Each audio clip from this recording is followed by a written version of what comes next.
the night of September 7, 1996, changed music history forever. Las Vegas was alive with energy. Thousands of people had gathered to watch one of the most anticipated boxing matches of the year, featuring the legendary Mike Tyson. Among the crowd were some of the biggest names in hip-hop, dressed in their finest, surrounded by their crews, enjoying the spectacle. But by the end of that night, the music world would be shattered in a way it has never fully recovered from. Tupac Shakur, one of the most powerful and influential voices in the history of rap music, would be fighting for his life in a hospital bed, and 6 days later, the world would lose him forever. For nearly 3 decades, the full truth about what happened that night remained buried under layers of silence, fear, and carefully chosen words. Investigators searched. Journalists dug. Fans theorized. But the complete picture never came into focus. The case became one of the most discussed unsolved mysteries in entertainment history, not just because of who Tupac was, but because of who was sitting right next to him when those bullets flew. Suge Knight, the founder and head of Death Row Records, was behind the wheel of that car. He survived. He saw everything. And for years he said almost nothing meaningful about it. That silence always felt deliberate. People close to the case always believed that Suge Knight carried information that could blow the entire story wide open. He was not just a bystander. He was one of the most powerful men in hip-hop at the time, a man who built his empire through control, loyalty, and fear. For him to stay quiet about the murder of his most important artist, the man he had publicly promised to protect, raised questions that never went away. What did he see? What did he know? And more importantly, why did he choose silence for so long? When Suge Knight finally began speaking more openly, the names he pointed toward were not the ones most people expected. The public had spent years assuming this was a gang retaliation story. Simple cause and effect. Tupac and his crew had beaten a man named Orlando Anderson inside the MGM Grand earlier that evening, and the assumption was that Anderson or people connected to him had struck back. It was the kind of story that fit neatly into the narrative people already had about hip-hop violence during that era. But what Suge Knight revealed painted a completely different picture, one where the danger did not come from the outside but from within. To understand the weight of what Suge Knight said, you have to understand the world that Tupac was living in during the final months of his life. Death Row Records in 1996 was not just a music label. It was a kingdom, and like any kingdom, it had its politics, its loyalties, and its betrayals. Tupac had joined Death Row in 1995 after Suge Knight paid his bail following a prison sentence. The deal came with strings attached. Tupac owed the label albums, time, and loyalty. In exchange, he received a platform, protection, and resources. At the time, it seemed like the right move. His music output under Death Row was explosive. He released material at a pace that stunned the industry, and his presence elevated the entire label to new heights. But behind the scenes, things were more complicated. Tupac was not a man who accepted control easily. He was outspoken, politically charged, and deeply aware of the world around him. As he settled into life at Death Row, he began paying closer attention to the people surrounding him. He started asking questions about who was truly loyal and who was not. According to multiple accounts from people connected to the inner circle at the time, Tupac grew increasingly suspicious of certain individuals around him, particularly those involved in his security. That suspicion, it turned out, may have been well-founded. One name that kept appearing in the shadows of this story was Reggie Wright Jr. Wright had served as the head of security for Death Row Records, which meant he was responsible for keeping artists like Tupac safe. He knew schedules. He knew travel plans.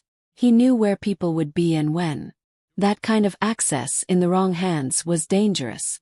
Reports began to suggest that Tupac had made a decision to remove Wright from his position only weeks before the Las Vegas trip, believed to have occurred in late August of 1996. If accurate, that meant Wright had been pushed out just days before the shooting. What made this detail so unsettling was what came next. Despite reportedly being removed, Wright was said to still be communicating with members of the security team and appearing around Death Row-connected events. For people trying to understand how the shooting could have been so perfectly timed and so precisely executed, this detail was impossible to ignore. The attack on Flamingo Road did not feel random. It felt coordinated. And a coordinated attack requires information, specifically the kind of information that someone like Wright would have had access to.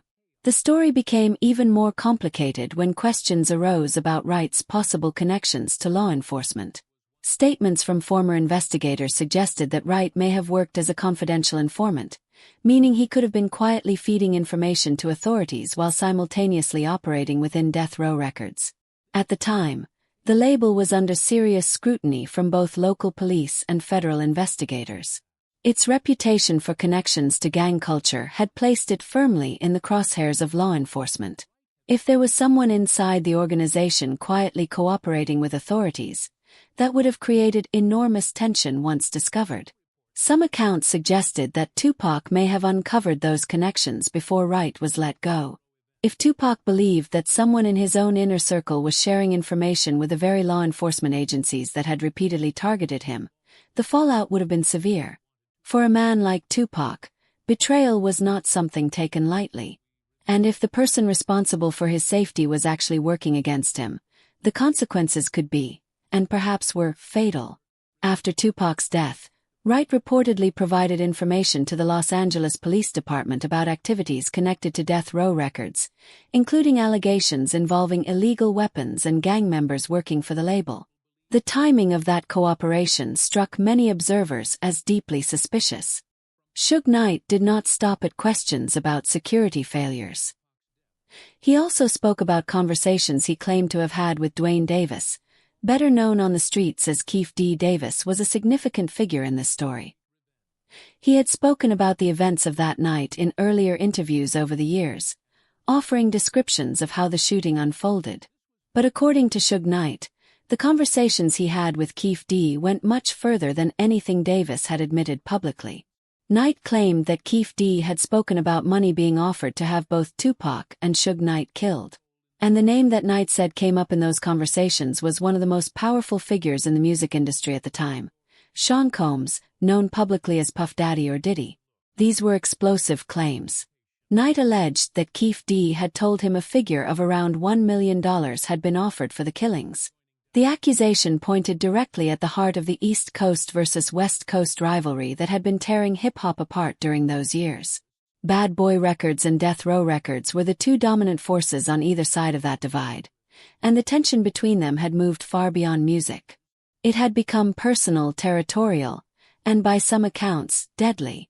Whether these claims can be fully proven in a court of law is a separate question, but the fact that Suge Knight put that name into public discussion sent shockwaves through the industry and reignited a conversation that many people had been afraid to have openly. What made the security angle of this story particularly striking was what Frank Alexander later shared.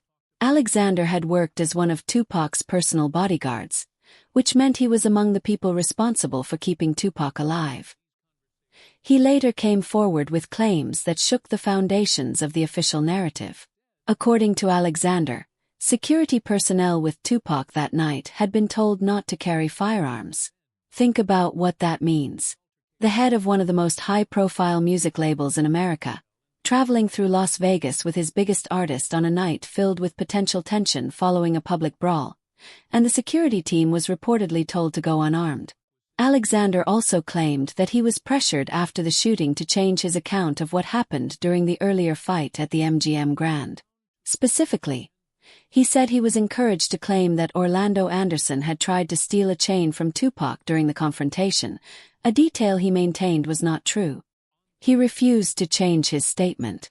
The attempt to alter his account suggested that someone was actively trying to manage the story, to shape what the public and investigators would believe about the motive behind the shooting.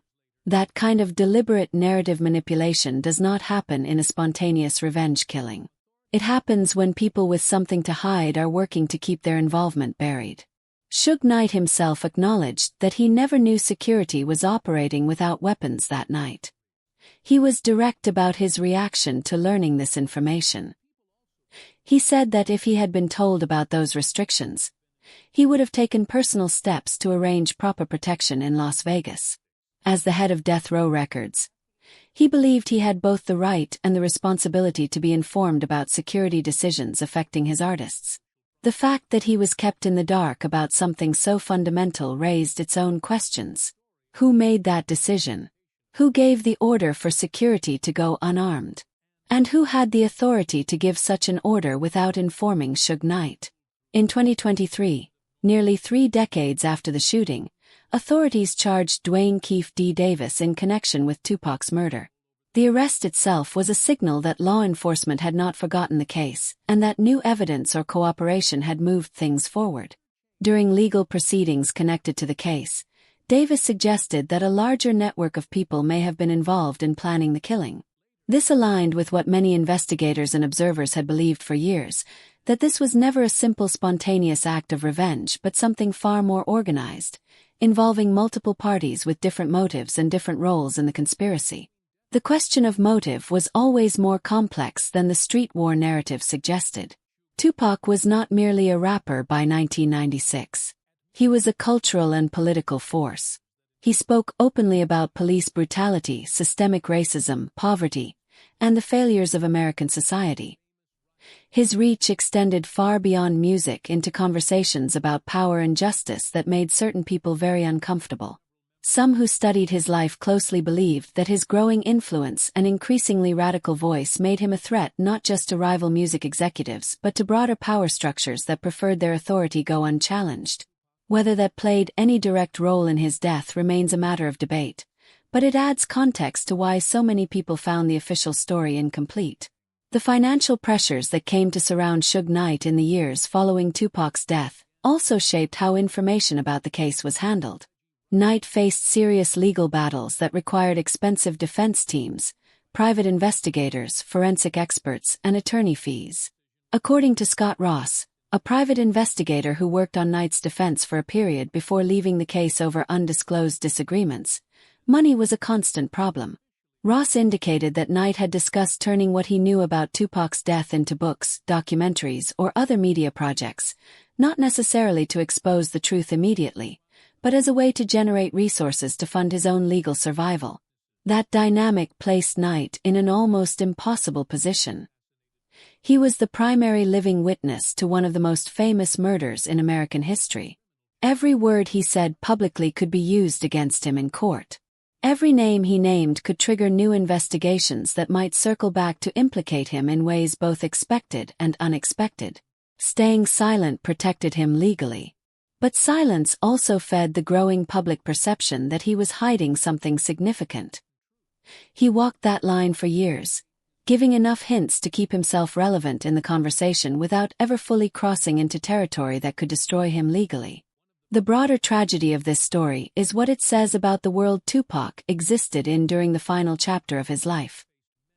He was surrounded by people whose loyalty was conditional, whose motivations were mixed, and whose connections extended into places he may not have fully understood. He was one of the most guarded and suspicious people in hip-hop, a man who had been through betrayal before and who trusted very few people completely. And yet the evidence suggests that the threat which ended his life came not from a stranger on the street but from somewhere much closer. From the network of people who were supposed to ensure he made it home safely every night. When people talk about Tupac Shakur today, they talk about his music, his poetry, his fire, and his vision.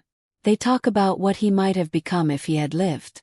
But understanding his death fully requires looking honestly at the system of relationships, power, money, loyalty, and betrayal that surrounded him. The names Suge Knight pointed toward, the questions about Reggie Wright Jr., the allegations involving Sean Combs, the testimony of Frank Alexander, the arrest of Keefe D. Davis, all of these pieces together form a picture that looks nothing like a simple revenge killing. They form a picture of something organized, something planned, and something that involved people with access, motive, and the willingness to sacrifice one of the greatest voices in music history for their own reasons.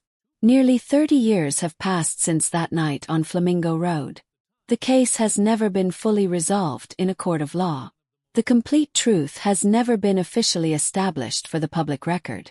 But what Suge Knight's statements have done, along with the arrests, the testimonies, and the documents that have emerged over time, is make it impossible to accept the simple story anymore. The world knows that something much darker happened that night. The world knows that Tupac was failed by people he trusted. And the world is still waiting for the day when every name, every motive, and every decision made in the shadows finally comes fully into the light.